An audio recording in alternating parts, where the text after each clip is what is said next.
Hi friends, Jesus with us ಚಾನೆಲ್ಗೆ ನಿಮಗೆ ಮತ್ತೆ ಸ್ವಾಗತ. ದಯವಿಟ್ಟು ವಿಡಿಯೋವನ್ನು ಸ್ಕಿಪ್ ಮಾಡದೆ ಪೂರ್ತಿ ನೋಡಿ ದೇವರ ವಾಕ್ಯವನ್ನು ಸಂಪೂರ್ಣ ತಿಳಿಯುವಿರಿ. ನೀವು ಫಸ್ಟ್ ಟೈಮ್ ನಮ್ಮ ಚಾನೆಲ್ಗೆ ಬಂದಿದ್ದಾರೆ, ದಯವಿಟ್ಟು ಸಬ್ಸ್ಕ್ರೈಬ್ ಮಾಡಿ. ವಿಡಿಯೋವನ್ನು ಲೈಕ್ ಮಾಡಿ, ವಿಡಿಯೋವನ್ನು ನಿಮ್ಮ ಸ್ನೇಹಿತರಿಗೆ ಶೇರ್ ಮಾಡಿ.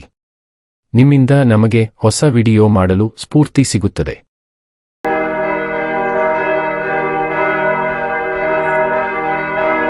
ಯೋಬನು ಅಧ್ಯಾಯ 39. ಬೆಟ್ಟದ ಮೇಕೆಗಳು ಈಯುವ ಸಮಯವನ್ನು ತಿಳಿದುಕೊಂಡಿದ್ದೀಯೋ?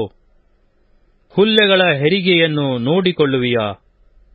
ಅವು ಗಬ್ಬವನ್ನು ಹೊರುವ ತಿಂಗಳುಗಳನ್ನು ಲೆಕ್ಕಿಸಿ ಈಯುವ ಕಾಲವನ್ನು ಗೊತ್ತು ಮಾಡುವಿಯೋ?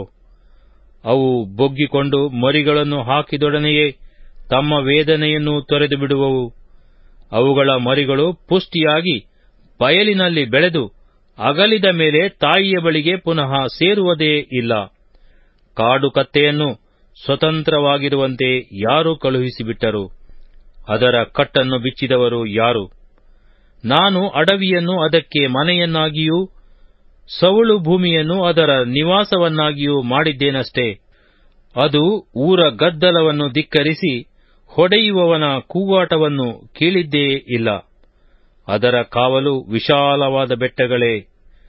ಹಸುರು ಎಲ್ಲಿದ್ದರೂ ಅದನ್ನು ಹುಡುಕುತ್ತಲೇ ಇರುವುದು. ಕಾಡು ಕೋಣವು ನಿನ್ನನ್ನು ಸೇವಿಸಲು ಒಪ್ಪಿ ನಿನ್ನ ಗೋದಲಿಯ ಹತ್ತಿರ ತಂಗುವುದೋ? ನೇಗಿಲ ಸಾಲಿಗೆ ತಪ್ಪದಂತೆ ಅದನ್ನು ಹಗ್ಗದಿಂದ ಕಟ್ಟುವಿಯಾ?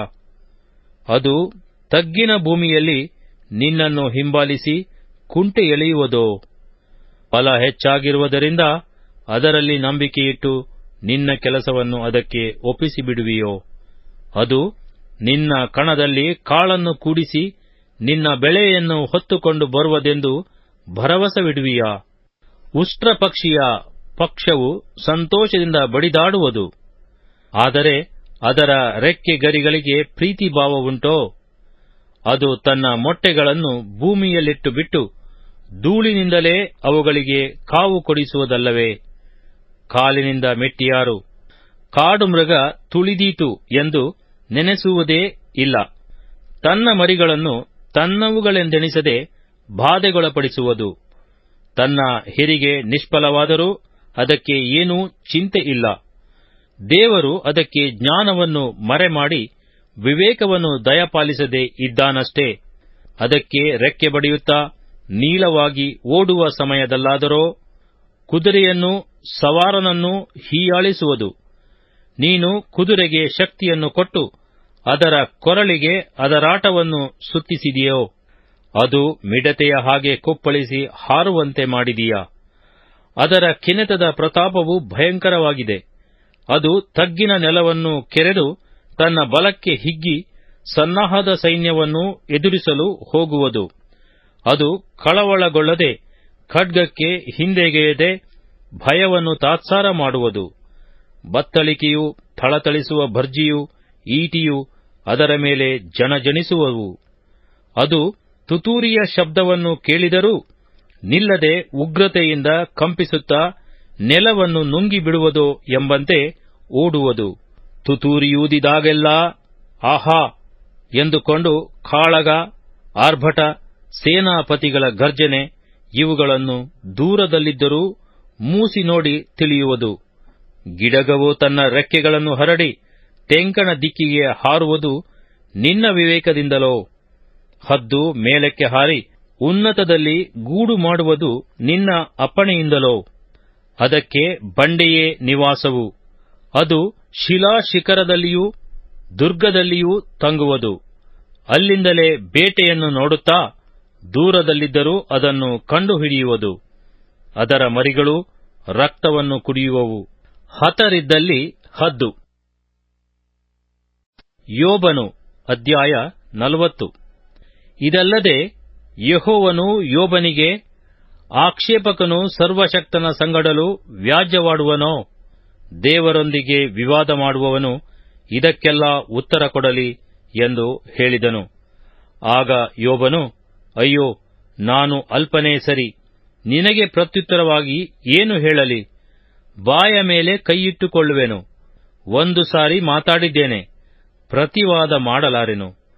2 ಸಲ ಹೌದು, ಇನ್ನೇನು ನುಡಿಯಲೊಲ್ಲೆನು ಎಂದು ಯೆಹೋವನಿಗೆ ಹೇಳಿದನು. ಆಮೇಲೆ ಯೆಹೋವನು ಬಿರುಗಾಳಿಯೊಳಗಿಂದ ಯೋಬನಿಗೆ ಪ್ರತ್ಯುತ್ತರವಾಗಿ ಹೀಗೆಂದನು, ಶೂರನಂತೆ ನಡುಕಟ್ಟಿಕೋ, ನಾನು ಪ್ರಶ್ನೆ ಮಾಡುವೆನು, ನೀನೇ ನನಗೆ ಉಪದೇಶಿಸು. ಏನು, ನನ್ನ ನೀತಿಯನ್ನು ಖಂಡಿಸಿ ಬಿಡುವಿಯಾ? ನಿನ್ನ ನ್ಯಾಯವನ್ನು ಸ್ಥಾಪಿಸಿಕೊಳ್ಳಲಿಕ್ಕೆ ನನ್ನನ್ನು ಕೆಟ್ಟವನೆಂದು ನಿರ್ಣಯಿಸುವಿಯೋ? ನಿನ್ನ ಕೈಯೂ ದೇವರ ಕೈಯೂ ಸಮವೋ? ದೇವರ ಧ್ವನಿಯಂತೆ ಗುಡುಗಬಲ್ಲಿಯಾ?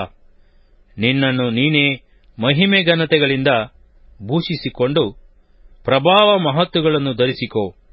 ತುಂಬಿ ತುಳುಕುವ ನಿನ್ನ ಕೋಪವನ್ನು ಎರಚಿ ಪ್ರತಿಯೊಬ್ಬ ಗರ್ವಿಷ್ಠನ ಮೇಲೆ ಕಣ್ಣಿಟ್ಟು ಅವನನ್ನು ತಗ್ಗಿಸು. ಪ್ರತಿಯೊಬ್ಬ ಗರ್ವಿಷ್ಠನ ಮೇಲೆ ಕಣ್ಣಿಟ್ಟು ಕುಗ್ಗಿಸಿ ದುಷ್ಟರನ್ನು ತಟ್ಟನೆ ಕೆಡವಿಬಿಡು. ಅವರನ್ನು ಒಟ್ಟಿಗೆ ಧೂಳಿನಲ್ಲಡಗಿಸಿ ಅಂಧಕಾರ ಲೋಕದಲ್ಲಿ ಅವರ ಮುಖಕ್ಕೆ ಮುಸುಕು ಹಾಕು.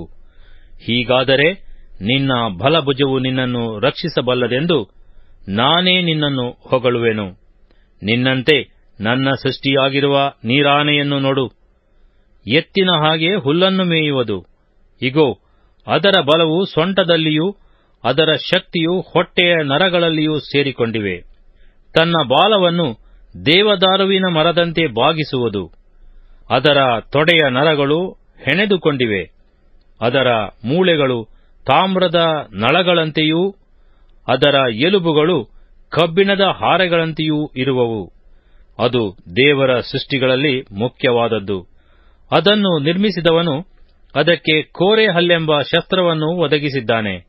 ಗುಡ್ಡಗಳು ಅದಕ್ಕೆ ಮೇವನ್ನು ಕೊಡುವವು. ಕಾಡು ಮೃಗಗಳೆಲ್ಲ ಅಲ್ಲಿ ಆಡುತ್ತಿರುವವು.